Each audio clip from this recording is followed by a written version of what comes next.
allow, make you jump through hoops Right. to do this stuff.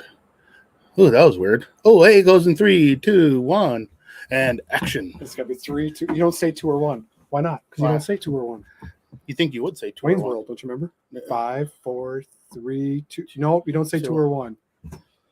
You do 2, or do you go like this? 5, 4. I can't see what it says up there, so hopefully good stuff. I don't know. I think it's just telling us rules and Hang regulations. on, we're telling more followers to join you. That plumber Ooh, joined. Hey, that plumber. Plumber. A bunch of people joined on TikTok. Hey. Holy shit. Wow. Yes, coffee and bullshit. Hey, everybody. Welcome to Coffee and Bullshit, episode number 106. 106. First time live on TikTok. First time live on TikTok. We got a ton of people joining us. My God. Yeah. Wow, that's awesome. Thank you guys for joining us on TikTok. There'll be proper nudity on TikTok. Hey, Jay. Good to see you, Right. too. Yep. Wow, we're killing it on TikTok here. First time going live. And I don't know, can they hear? We've been playing around with a bunch of stuff on here. Are all the mics on? Yep. They're Yeah, all all on. the mics are on. If you got any problem without noise or sound, tell us. Yeah, we're going to try to do this as a new intro one day. Hey, Sean. Haven't figured out how to do it though. All right. So one day we'll figure out how to put that as an intro. God, I look like a ghost again. I just got back from Florida and I still look like I was tan. It's all gone. Only after 2 weeks. Thank you. Well, it's been a month. Just how white I am. Turned back to white instantly. Yep. So what we have, okay, mom's watching. Hi, Dazzle Mom. So it's from last week's show. You know, we had a great show last week. Todd and Eric were here talking about 2A stuff. If you want to see it again, you can find it on Facebook, Instagram, YouTube. Check out the YouTube page. Hit like, subscribe, blah, blah, blah stuff. You know. Don't forget, that was all about the Cold Dead Hands, where we're giving the $5 of every bag to support and help in the fight to save our Second Amendment right here in Illinois. Mm-hmm. It's important here, too, because the more you win here, the more you win across the nation. California's trying to push another new ban through. Oregon's trying to push a ban through now. And Biden swore that he's going to do everything he could to ban assault weapons, whatever their definition of assault weapons are. Yeah. So the more state level cases that are won and found in our favor, the better it is for their overall national argument. It just is what it is. Right. And the more wins we can get in federal, it helps with the state. Right. You win here, you're telling the vice versa. your Congress people and your senators in the federal Congress Senate what way we're leaning, where we're going, and they'll try to appease the voters. That's always the case. And most of the time, the senators or congressmen don't have the best interest for your fellow supporters. They go the way of the money. Whichever way the money's blowing, that's which way they lean. Yeah. And go. So keep pushing, keep helping us support it. People loving Cold Dead Hands. Sal did a great job coming up with this awesome 4-bean blend. Everybody who's bought it has come back and bought it again and again and again and again. We had probably 5-6 people came in today, taking 2 and 3 bags at a time because they're loving it. So, and that's also same thing with our bourbon. If you haven't tried the bourbon yet, try it. You'll love it. Always tell people to take a sip first after you brew it, and then add a little sugar, and you'll be surprised how good it is. It's like nothing you ever had before. Tell them how we make it. Well, we age it in a barrel, and then we roast it. And that's three months in an oak barrel that we saturate with really, really damn good bourbon. And it just captures the flavor. Like I said, my favorite thing is as soon as you drop a little sugar in it, even if you don't like sugar in your coffee, you drop some in. It's like putting a shot of the best bourbon you ever had in your coffee. Yeah, it has just changes the flavor completely. It's my favorite. Really wakes it up. It's my favorite coffee to drink like after dinner at night. I love sitting there with a cup of this. Like, because you get the good essence of the bourbon, but you're not sitting there getting hammered or having to drink the alcohol, but you get the good flavor of the coffee together. It's such a great mix. I love it. Now, if you want to, you can always make the coffee at night, add a little real bourbon to it. I haven't done that yet, but I bet you it'd probably be super good. Super good. Yeah. But you don't need to. You can if you like, but you don't need to. I even like it in the morning because I like waking up in the morning and you get to smell it. It smells so good. Well, the best thing is you can bring this, make it in the morning, have it as your cup of coffee to go. You got pulled over, but nothing. Sorry. At work, nothing. Nothing. right? What are you gonna do? Alcohol test me for coffee that only have flavor in it? You know? Well, the one customer came in today to buy 2 bags. His buddy brought it to work. He's like, "Where did you get that? I gotta go come and get some." So it's funny. Brought it to work and they're all drinking it and all loving it. So it's such a good change just from regular coffee. It has the flavor so good, and you get so much the essence. I love when you drink it and you get the essence, like the smell of it. It's like almost like putting in a bourbon in a snifter. And it's like, oh, so good. Yeah. And then if you're looking for us, you can always, especially if you're not here in near Batavia, Illinois, you can always find us at www.gunbarrelcoffee.com. Don't forget code GBC10. Yes, GBC10 will save you 10% on our website. So if you're new, joining us now, great time to go try it. If you're Amazon Prime, you can have free shipping. We don't have the bourbon on there or the Cold Dead Hands. You got to come right to us to get it. Just they're limited runs, so it just doesn't make sense to go through them. Yeah, and you can find it also on Etsy. Mammoth Nation. Public Square. Find us on Public Square. If you're local, you can always find our coffee at the Woodman's up in Carpenterville, Woodman's in North Aurora. Gat Guns in Algonquin. No, Dundee. Elgin, really. It's Elgin, Dundee. No one knows. Like no on one the knows for border. sure. Yeah. And then Fox Valley Gun Range in Elgin. Bats in Plano. New one. Cops in Sycamore DeKalb. Yeah. That's the next one. Our newest one's there. I don't know what that. I can't even see what it says. Whatever. We can't. Soon Neither one of us has our glasses on. We'll have a new retailer out in Kentucky just joined us. We'll have another one in Algonquin soon. Iowa. That's right. We got a Missouri. We have one there. So go check our website, but go check out Cops. Go check out Bat. 2 local other gun shops that are carrying, helping us support. Go help support them, please. Cops is in Sycamore. I was thinking Sycamore. Yep. Go check them out there. I listed them out. You saw our post on Facebook. Bought them. Please help support them. That helps us. The more you support them, people always have questions like, is it better to buy from you guys direct, buy at Woodman's, or from our other gun stores? The answer is both. It's awesome to go help support. The more you help support our local vendors, our local stores, our local partners, the better we do. And no matter where we sell it from, whether it's Amazon, Mammoth, Cops, Bats, whatever, GAT, we still donate a portion, no matter what happens. When Sal and I started the business, that was the whole point of this. Whole thing was to generate support for veterans and first responders. So for the first 3 years, we weren't making any money. We were just putting all of our own personal money into the company. We never didn't donate. Even when we were losing money, we still donated. That was the whole point of the company. And don't forget, tomorrow I'll be at Grunt Style event. It's not really an event. Is it open to everybody? Is it just to first responders? I want to say I think it's only open to first responders. The one in Carroll Stream. If you're a first responder, a policeman, firefighter, whatever the case, you can get there, go there, because they're doing special deals for you guys. From 9 to noon. And they have special vendors that are going to be available with kind of great stuff.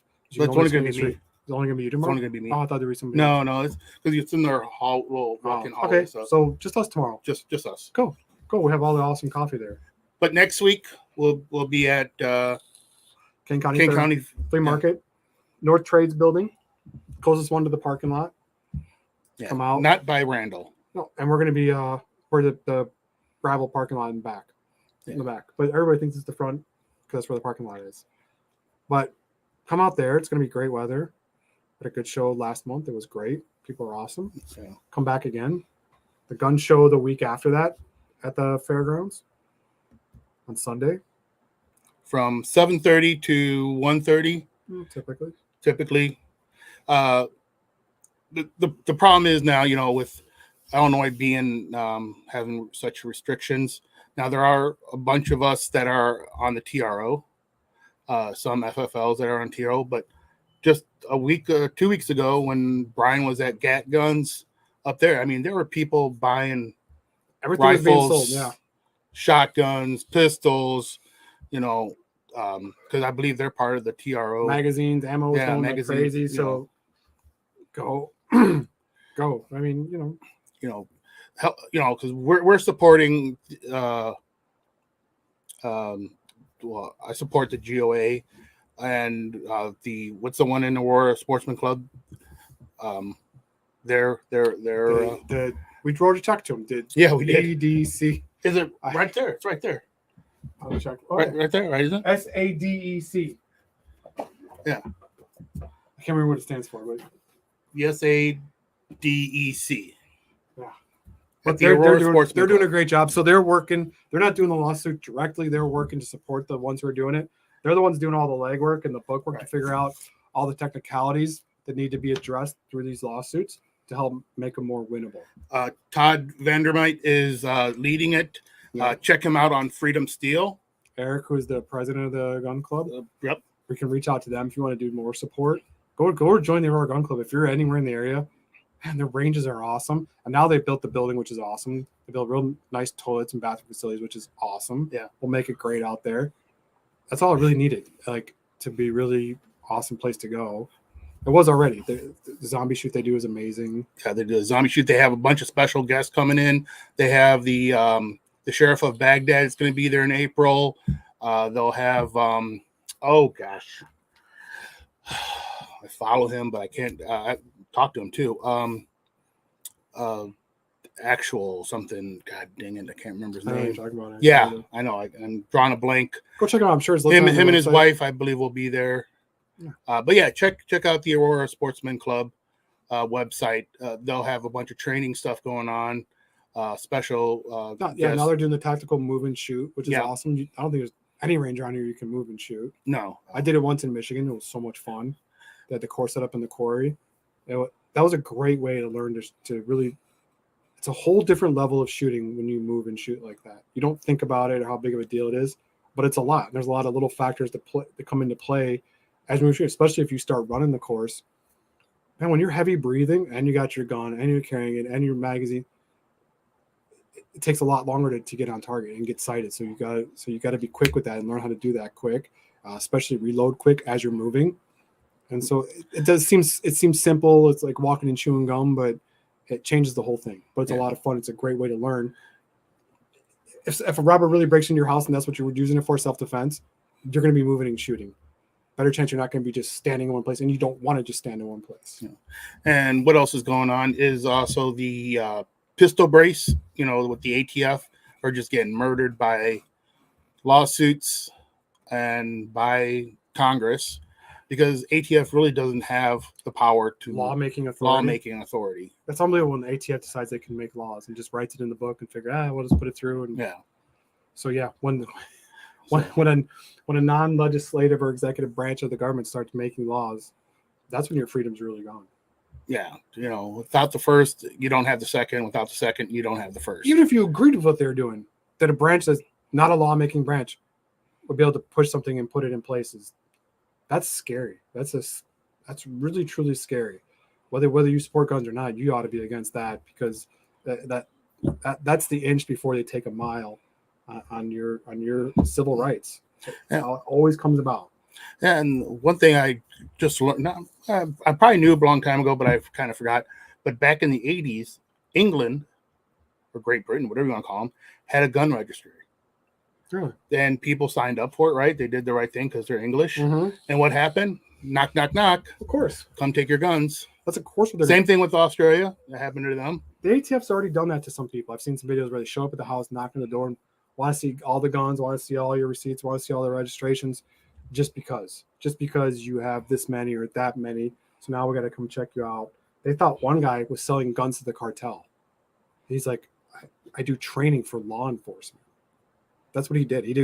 He would go around different law enforcement, take a bunch of guns. He would take 30 or 40 guns with him at a time to go do training for different law enforcement agencies. And he's sitting at home, pulls in his driveway, and the ATF shows up at his house. The DA knocking on the door, like, let us in. You know why we're here. He's like, I have no idea why you're here. He's like, we know why you're here. He's like, we want to come in. We want to see these guns, these guns, these guns, these guns. They had a list of all the guns they wanted to see. It's like, that's really weird. They have a list. He's like, come on in the house. And he had all the guns laid out because he's going to the show the next day. And they're like, you were selling guns to the cartel. That's what's going on. He's like, what? Where do you come up with this? I'm selling guns to the cartel. Well, we see you're moving guns and you were just here last week, here the week after, blah, blah. And he's like, I do training for law enforcement agencies. Oh. But so the DA knew, the ATF knew. They right to his house to go knock on the door and say, hey, show us your guns, show us your receipts, show us your registration. Well, because everyone has to fill the form before you buy a gun, right? Yeah. It gets filled out. It goes federal. It goes to the state, and you get an okay. 2 days later, you can, the 3-day waiting period.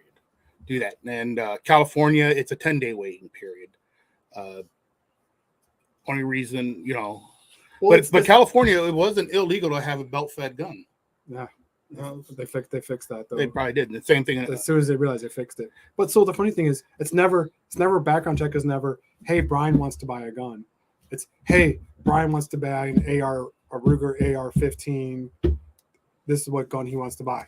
So there's already a gun registry, whether we believe it or not, because they never say, hey, Brian just wants to buy a gun. Brian wants to buy this particular type of gun. Well, I think what they do on some of the forms is they'll put down AR lower, right? Let's just say you're buying a lower. Now, it's not saying it's an AR pistol or an AR rifle. It's just an AR lower. What does it matter? Now with the pistols. Right, but why do they tell them what kind of gun I'm buying? If it's just a background check to make sure I'm safe, why do they tell them what kind of gun I'm buying?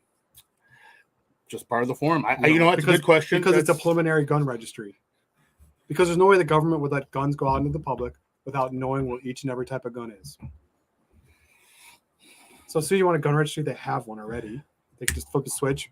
Here it is. Well, some states you can, like let's say Iowa, you can go there with if you have your license and you're concealed, you can take the gun home that same day. Mm-hmm. If you just have a license, then I think it's a mandatory 3-day waiting period. If I know correct, if I remember correctly, I don't know if that. See, ask my brother. And so what's weird in Michigan is when you want to buy a gun, you don't have to go. You don't go through a background check after you buy the gun. You say, "All right, I decided I want to buy a gun. Hey, state of Michigan, I want to buy a gun." And they say, "Okay." They send you a card, and you get, I think it's 7 days or 3 days within that 3-day window to go buy that gun. You don't have to tell them what type. I want to buy a gun, and you just walk in and you say, "I have the card. Here it is. I buy the gun." So you don't have to tell them. You don't have to decide ahead of time what gun you're buying. They're just saying, I want permission to buy a gun. But you still have to fill out the federal form. Right. You fill out a form. They background check you just to make sure you're okay. They don't record what kind of gun. Now, I'm not saying the gun store doesn't record it when you do buy it on the receipt and send it into the government, but the government doesn't ask you up front, what kind of gun are you buying? In Illinois, I have to tell you, here's the kind of gun I'm buying. Hey, Brian wants to buy this gun. Why isn't the background check just formally like, hey, Brian's asking to buy a gun? And then it has nothing to do with what type of gun. Well, no, because that same form is used everywhere. The 44, is it a 4473? Right. And it contains the gun. I don't remember. The gun, the type, the serial number, the brand. Well, yeah. And technically, I think on most rifles, the caliber and a shot. Right. Why does it contain that? Ballistics. Because it doesn't change. It's not like they'd ever say, oh, Brian's good to buy a pistol, but he's not good to buy a rifle. Or Brian's good to buy a rifle, but he's not good to buy a pistol. It's supposed to be just, his background check is clear. He's okay to purchase a gun. That's what it's supposed to be. But it's not. It's, hey, Brian wants to buy a gun. And by the way, it's this type of gun, this type of caliber, blah, blah, blah, blah, blah. So when you want to decide to go get these guns, you know exactly what guns he has, so he can't fool you with a different gun. As I said, I don't have a problem with a background check. Nope. I think background check is absolutely great. Smart. Yeah. But, I mean, some of the people that do get it and do bad things with it are mostly criminals, right? Mm-hmm. Some people unstable mentally, but a background check is only going to check for stuff you've done in the past, not stuff you do in the future. How do you, this ain't like that. What's that movie? Everybody's innocent until they commit that first crime. Correct. Right. You're innocent until proven guilty. Right. Normally, if somebody has a gun, they passed the background check and hadn't done anything dumb yet. But what does happen though is between now and that time, domestics pop up. There's domestic violence incidents, which I don't think anybody committed domestic violence. I'm okay with them not having a gun. If you just recently beat the shit out of your girlfriend, probably shouldn't buy a gun for a while. It should probably be a cooling off period, a long while. If you're a woman and you beat the shit out of your husband, then you probably shouldn't be buying a gun. Whether you like that or not, I really don't care. If you need to abuse each other, then you're in the frame of mind where it's okay to attack and hurt somebody else. I know there's circumstances that are crazy where your wife attacks you, and you're simply defending yourself. Then as a dude, you're automatically guilty. I get those things pop up. There's people, but I think it's a cooling off period's okay before you decide like I'm going to kill somebody. Yeah, and I mean, most people that commit crimes, usually pistols, knives kill more people. Knives, machetes. I mean, you can kill anybody with anything. A knife, a rock, a stick, A car. car. You should ban cars. Yeah. I mean, Self-driving cars, if they ever came alive, AI might take over. Yeah. Skynet's coming. Have you seen the Boston Robotics robots? I was watching a video where they had like 10 robots in a row, all of them doing the exact same thing. It reminded me of Star Wars with those type of things. I was like, Did you see the one now? There's one doing a tactical obstacle course. mhm. It used to not be able to do stairs. It used to trip over little boards. So I was like, well, at least I can get away. If like that thing goes crazy, I can get away from it. Now the thing runs upstairs, does backflips off stuff, runs on angled platform, no problem.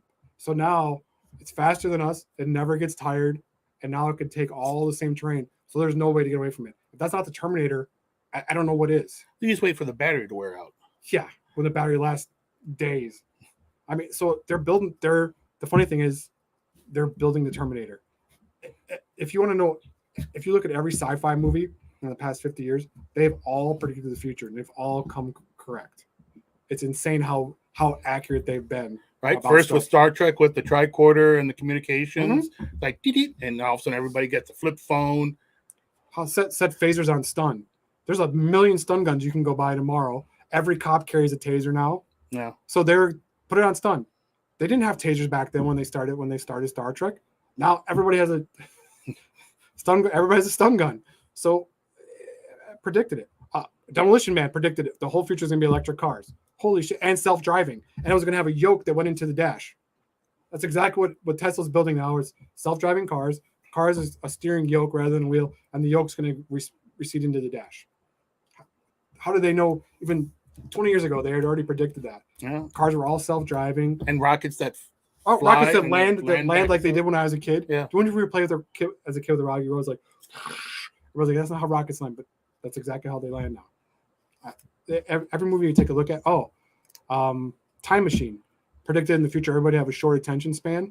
So the library in the future was like rings, and you spun the ring, and it would tell you a history lesson only as long as it was spinning. It would spin for about 15 seconds. Oh, there's TikTok. 15 seconds. The short attention span. TikTok is the perfect thing. And I love it. And I can't get enough of it. And I learn more in watching TikTok in an hour than I have doing anything else. What do you think about them banning TikTok? So here's Because there is a difference between TikTok US, TikTok China. No, that's not what the Congress found out yesterday. Yeah. So the guy who's the CEO of TikTok here used to be the CFO of ByteDance, which ByteDance owns TikTok, right? But he's like, no, it has nothing to do with the Communist Party. It has nothing to do with that. We're completely separate. No, we don't take rules from them. And then they're like, okay, so the board members of ByteDance are 3 of the highest ranking members of the Communist Party board. So how are you telling it's not? The guy and the one congressman's like, so you're living in the mystical land. That's what I mean, they did everything could, but it's so intertwined. It's not. So, but here's the thing though, we're just doing because communism is bad. So they're going to ban it because this is 1950 and communism is bad. If there's nothing they can cause unless they're stealing information or using it to infiltrate, what are they doing? The Communist Chinese Party has figured out a great product that everybody loves. That's addictive. God's addictive, but they can't cause any real harm with it. Are they deciding what gets shown on their thing? Yeah, but that's TikTok is a private business, and I think we have to be very careful about telling private businesses what they can display, how they should display, what they can censor, what they can't censor. If it's a But wouldn't that be the same thing, the fight over Facebook, saying you can't say this on Facebook because you're conservative, or like Twitter was, right? It's a private platform though. Right. But so now if you start restricting what a private business can do with their business, you are basically restricting free speech. And you're telling a private business, you're telling me that's like coming into my house and telling me what I can talk about in my house. I can't talk against President Biden because I have kids there. We don't want the kids against President Biden. How would you feel about that? don't they do that in schools already? They go the other way. Yeah. They talk about how great the Democratic Party is and all conservatives are evil. But that's do that in school. But that's like the government telling TikTok you can't do this on your platform. Is like coming into your house and telling you what you as a parent can or cannot say because you have children that you might influence, and that's not the message you want. You can't say this message or that message because that's against the president. That's kind of how I view it. And if the only reason to stop it is because of communism, then that's just 1950s prejudicial bullshit. Whether you like the Communist Party, agree or disagree, this is stopping the evil spread of communism.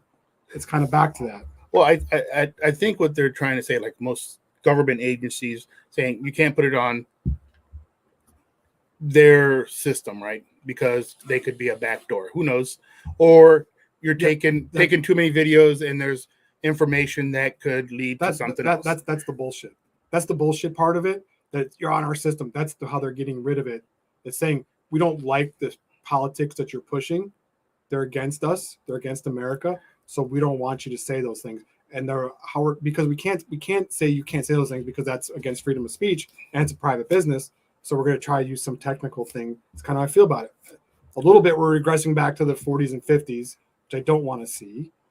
I think we made a lot of progress since then about rights and what civil rights are. I hate to go backwards and stuff. Anytime you start playing with civil rights and start restricting civil rights, I have a major issue with it. Well, I think what the government's trying to do is keep it out of the hands. Like, because when you see pilots and their fighters, right, maybe there's something on their camera that could be shown, right? Just like you're not allowed to take pictures of nuclear submarines. Yeah, but you don't restrict the platform. You restrict the people who do that. Right. That's like saying tear down the town square because people come there and speak their minds.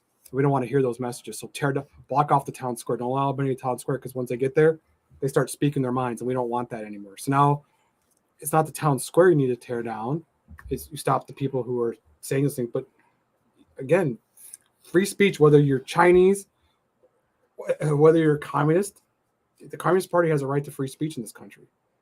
So now, do I think there should be because it's such a public platform, they could say, hey, on Facebook, hey, we're very democratic slanted, we're very liberal slanted, and we're really mostly against most conservative messages. That would be okay. TikTok, hey, we support the Communist Party. So you know that entering the platform, we support the Communist Party, tend to edit and limit the speech of any opposing views. Then just be upfront about it. That's what the fear is from what I hear. But that was the same thing as Twitter. Right. Right? When Twitter's super slanted. Yeah. When it was back in the day, right before Elon bought it. Yeah, but you can't punish people because Twitter owns it and they're like, yeah, we limited conservative messages. It's private business. Although the public is using it, it's private business. And you're playing with the First Amendment inside a private business.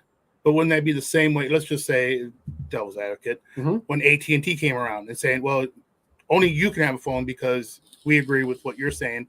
Now you can't have a phone because you're conservative or Republican. No, that's different because you're limiting use. If Twitter said you can't use it, you can't Twitter use it. Limiting use for conservatives. They were banning people. Right? I don't know if they shadow banned. I don't know if that. I don't know. But if you ban, so this is the real nitty gritty argument, right? This is the bakery who doesn't want to make a cake for a gay couple, right? At what point are you letting racism exist, and what point are you letting free speech exist? So that's the really fine line. It's the scary line to tread, because at some point you want people to be able to say, if this is my business, I'm spending the money to make this work, and I don't want to serve this or these people. Yes, but at the same time, that's the same thing as the Jim Crow laws. Then you're taking it back 50 years. You're saying, oh, you're black, I don't want to serve you. So now you're saying, well, you're conservative. Well, that's not racism. It's a prejudice. So where do you draw the line? Because you're not really racist, but you're stopping that speech. So that's the hard part. I think the one thing I always remember, like Larry Flint said, I always go back to this whenever I have an issue with anybody else's speeches, protect him. He said, protect me in my speech, because I'm the worst case scenario. And if you protect me, although you don't like what I'm saying, you don't like what I'm doing, might be against it, but if you will protect me and say that my speech is free speech, everybody else is safe and nobody else ever has to worry. So I always look at what's the worst case scenario? So as long as you protect free speech, you may not agree with it, you may not like what they're saying, you may wholeheartedly disagree.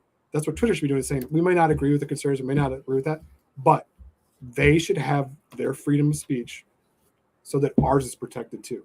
Because you're protecting your own message when you protect the opposing views that you don't like. So how about when you're out and you're going to go see somebody, I don't know, I'll throw a name out there, like Charlie Kirk, you go Stanford or whatever, one of those places. And you go there and you got a bunch of people protesting, yelling, screaming, not letting the person talk. So I disagree with that. So because what you're doing is, one, you're not letting him have his free speech. When you interrupt and he's there scheduled to have a performance and you're not letting him speak and you're just screaming over it, one, it's freaking ignorant, because intelligent debate is what actually gets things done. You screaming over doesn't get anything done. Everybody ends up just going deaf to you, not listening to your actual message. That's weak. But they paid to have the venue. So basically that became a private space once they paid to have the venue.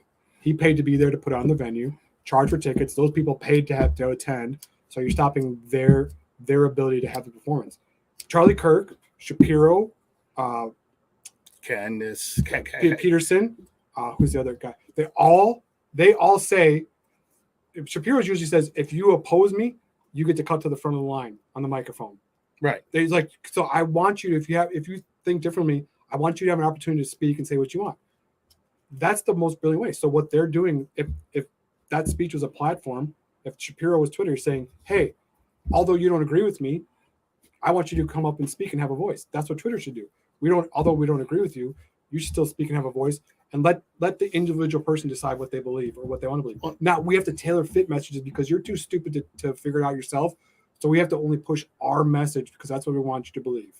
Well, that's the same thing like with Louder, with Chowder, whatever, when he does those campus things, right?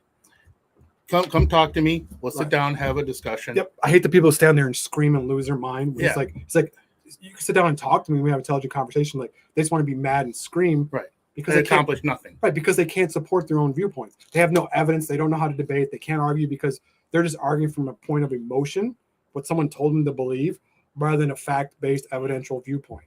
And that's why he destroys most all of them, because they just come up from an emotional aspect, which is fine. Have your emotions, but then go and sit down and take the facts to actually back it up. And if you don't have the facts to back up or some evidence to support your argument, then you really don't have an argument. You should change your viewpoint.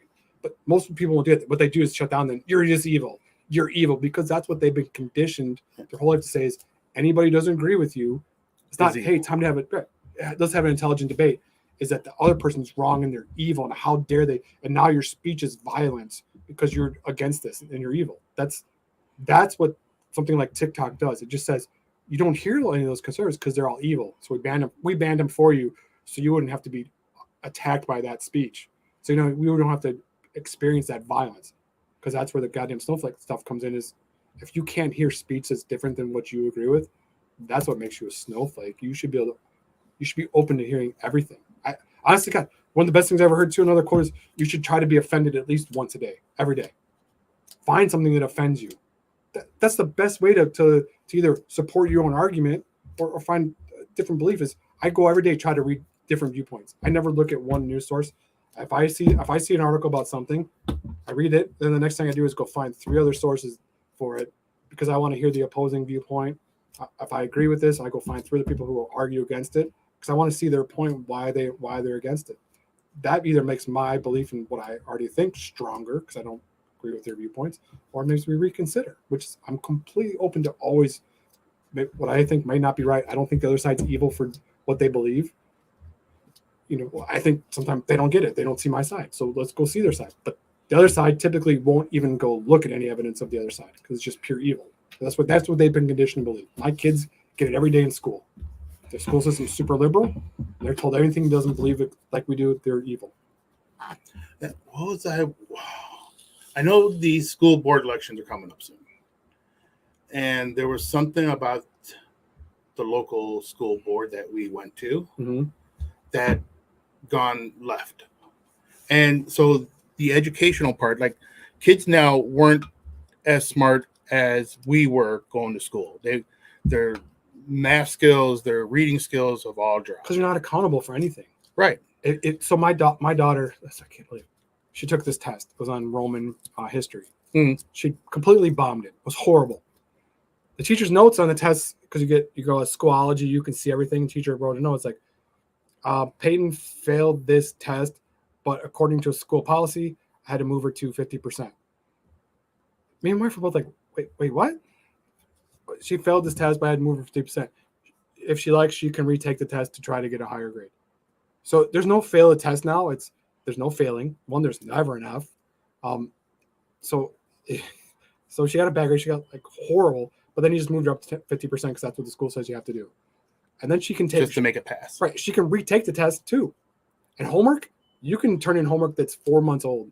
Yeah, that's probably never understood. It used to be you did your homework, you turned it in, and that counted for, let's say, half your grades. And testing was the other half, or whatever it was back then. Yeah. Now you don't turn in the homework; you still you can turn it in months later. Or you say you had some personal situation going on, so any kind of drama, and they're excused. Oh, you know what? That day I was really kind of stressed out and feeling anxious. Oh, that's excused. Didn't you always get anxious and stressed out when you took a test? Yes. Well, why do you think these kids are not able to get out of their parents' basement? The blame is capitalism, which is so ignorant, but I can't afford it. No, the truth is you can't go face the world because the world doesn't cater to you like you have been your whole life. And your mommy and daddy aren't there to catch you. And anytime you find anything that opposes you or it's tough in the real world, you immediately quit and run back home and hide in the basement. So that's why adulting is so hard. Yes, being responsible and paying your bills and working and showing up to work every day. Yeah, it's not easy, but it's part of the reward for those who do it and put the extra into it. That's why they get to reap the benefits, reap the gains.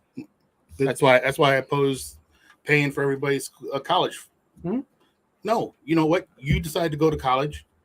You did it. If you failed or not, you need to pay for it. Well, the funny thing was, yeah, right. Because you paid for your college. You're not going to get any money back for it. I paid off all my loans. Mine was done by the government. You know, I paid off all my loans. I got a job after school. I worked my ass off. I paid off a massive amount every month, but I paid it off and got my loans paid off. It's so dumb that we can't pay it off. Then you shouldn't have gone to that school. If you picked a school that you couldn't afford because you wanted the prestige of telling all your friends that you're going to this expensive school. Right, I went to this expensive school. Then that's you. Then you took on that debt. You knew what the cost was before you went, so you owe that debt. It's not up to the government to pay it off because you don't want to go out in the real world and get a job. That's such bullshit. So if I go buy a car that I can't afford, should the government pay off the car for me? Because I thought I could afford it, but I can't. So now the government should pay it off. I should go buy a house I can't afford, and the government should pay that off for me because it's just more than I can afford. It's nobody's fault that you don't have a job or aren't making the money you wanted to make. You went to a school that was too expensive, that you couldn't afford because you had to have the prestige of it. You could have gone to community college for 2 years, saved a bunch of money, gone to any other school, gone to any state school, spent a whole bunch less. But you had to go to the $18,000 semester tuition college so you could still not have a job. And you took some bullshit degree that doesn't pay anything. So even if you got out and got a job, you'd make $35,000 a year, and then you bitch about your loans. Yeah, because my degree in basket weaving is paying off right now. Grow up and plan that. I knew I went to an expensive school, but I knew that if I went to this expensive school, when I got done, I went and got a job in the real world. There was a very high-paying job where this would be very minimal. So I had that option to go do that. If the job I was going to get after was only paying me $40,000 a year, I would spend all my time in community college, then try to work my ass off there so I get a scholarship to a 4-year college, take as little money out as possible, go into the cheapest state school I could to get my degree, and then go get a job. It didn't have. You know how many times I've told people where I went to school and the prestige of my degree? Never. Nobody cares. Nobody gives a damn. Unless you're going to Harvard and you're going to work for a law firm that only accepts Harvard graduates. That's the only reason to go spend the money. Other than that, it's just because you want to tell people you went to this fancy school. I know people that work in every job have had. I know owners of big corporations, CEOs of big corporations, CFOs, presidents. Most of them don't have a degree from an Ivy League school, and they make an ungodly amount of money. So I have a bunch of rich friends I know that some that never went to college, were in the trades, worked their ass off, make a shit ton of money, and do really great. So because they kept on working, but they knew it said the job I'm going to get out when I get here is not going to be able to pay for this college. So instead of doing that and putting myself in a bad situation, I'll do this. It's just like people who go and have $50,000 weddings when they're making $50,000 a year. And then they spend the first 3 years of their marriage broke, trying to catch up, trying to pay off stuff, can't. the money puts stress on the relationship and they end up divorced. Yeah. Have the wedding you can afford. Who gives a damn about a one-day party? Stop trying to impress your friends with your fancy wedding. Yeah. That's all it's about. Is like, look Spending how rare $100,000 on a wedding. What, for one day 50? party. You know what you can do with that money? Most right. That's a down payment for a house. That's a security in the bank for the rest of your days. You never know tomorrow when you're going to lose a job. They don't give a damn, right? So you always got to have a cushion to lay on. You don't ever want to be trapped. Well, I need this ice sculpture that's $10,000. What? That's a special cake. I never get. Some people want a wedding. Some people want to be married. What you want is don't get married unless you want to be married. Don't get married because you want to have a wedding. You're thinking about your great day, and the whole relationship becomes about planning your dream wedding. Like, what the dream wedding? I have a dream of spending a lot of money on a one-day party. Yeah, ignorant. Those are people who are buried in college debt. Didn't plan ahead. Didn't think. Well, on that note, thank you for joining us. And next week's show, we will have big. That's our big positivity for today. Yeah, I mean, negative. I just want people to be happy. I want people to be happy, and I think this is the stuff they should teach in high school. They don't teach it. They should just call it adulting, I guess, because everybody finds adulting so hard. Like, here's adulting. Didn't you teach economics when we used to go to school, and Mr. Burke used to teach us how to handle money? Yep, they teach you how to write a check, but they don't really teach you. Checks are Here's what they should do. Someone should have said to me freshman year, all right, you have an IRA and you have a 401k.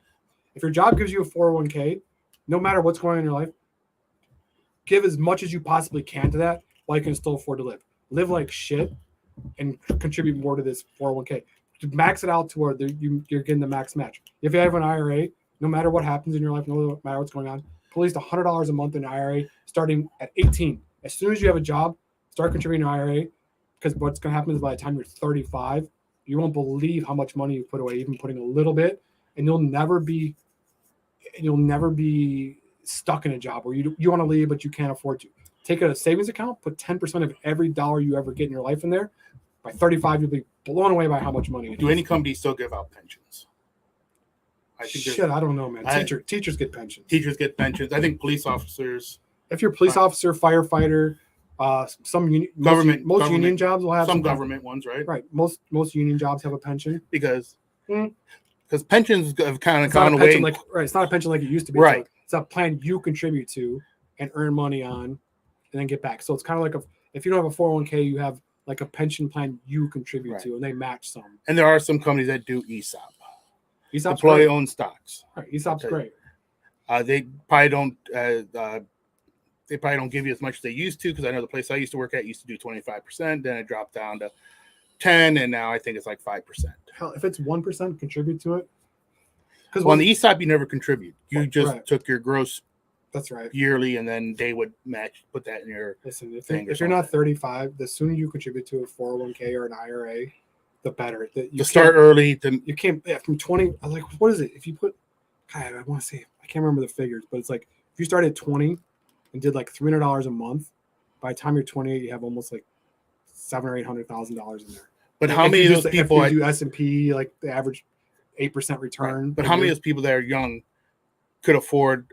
Well, I guess $300. Everybody can afford 100. Everybody can afford 50. It doesn't matter. Because that's what I made mistakes. Like, I can't really afford to contribute that. I can't put a lot in, so I didn't. I should if all I could afford was $25 that month. That's what I should have been putting in. That $25, especially through the economic time we grew up through, especially the early 90s, especially when Microsoft, Amazon, Google were all exploding. Netflix was going up through the roof. That 10-year period, that money would have become worth so valuable, so much with all the stock splits that happened. I mean, Netflix at one time split 7 for 1, 7 for 1, 3 for 1, 20 for 1. If at the time Netflix was at $1, had I stuck $25 in there, I'd have 1,000 shares. It'd be $300,000. Yeah. So it's just that if you're not 30, if you're young, I don't care if it's $10 a month. And then take an account that you don't see. If your company, the one thing my company does, like on your automatic deposit, you can set up 6 accounts if you want. And just have the money go in there. So I started just like 5 years ago when I started there, like, you know what? Out of every check, just take $100 and stick it in this account over here that I don't even look at. I set up the account, gave them the number. I have never looked at it. And so it's been $100. It's getting shit interest. It's getting maybe like 1%, I think. It's horrible.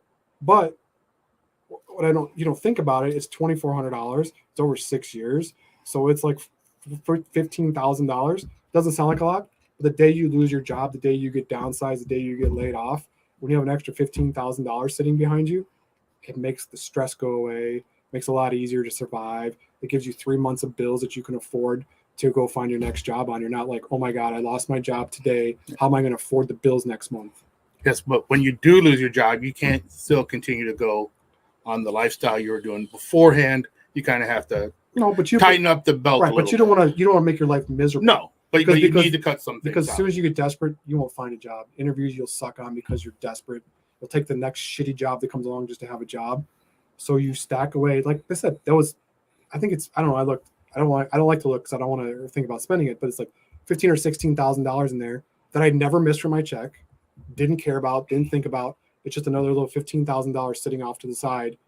That it's just a little rainy day fund in case shit goes bad, which it has. I'm 48 now, so I've lived through a bunch of bad shit. 15 grand's a lot to have in a reserve just as an emergency. It's a lot. It doesn't seem like a lot now, but when shit hits the fan, having 15 grand offhand is a lot of money, and it buys up. My monthly bills are $5,200 a month. So that's including the mortgage. Yeah, it's maybe a little bit more than that because my kids do a lot of shit. But yeah, your kids do a lot more stuff. So it's that. So, but it's comfortable. $5,200, it's comfortable. That's just I just spent that. That's not including other money I have saved in my other investments. Just that. If I lived off that, it would give me 3 months to go find another job. You got to be able to find a job in 3 months, and you get some unemployment in the meantime too, so you can survive on that. So, those who are new to joining us, this is what Coffee and Bullshit is. Just coffee and bullshit. This is a lot of fun. Drinking coffee. These are good tops. Just top. So, hey, don't forget to check our website out at gunbarrelcoffee.com. Come to our shop if you're in the area. Support our local vendors. 4 West Wilson in Batavia, downtown Batavia. Illinois. Back side of the building. Illinois. Not New York. Where are those? Geneva. There's a couple places probably called Geneva in other states, but most people kind of confuse us with Geneva, New York, which one day I have to go to. Batavia, New York. Batavia, New York, Geneva, New York. I wonder if they're next to each other.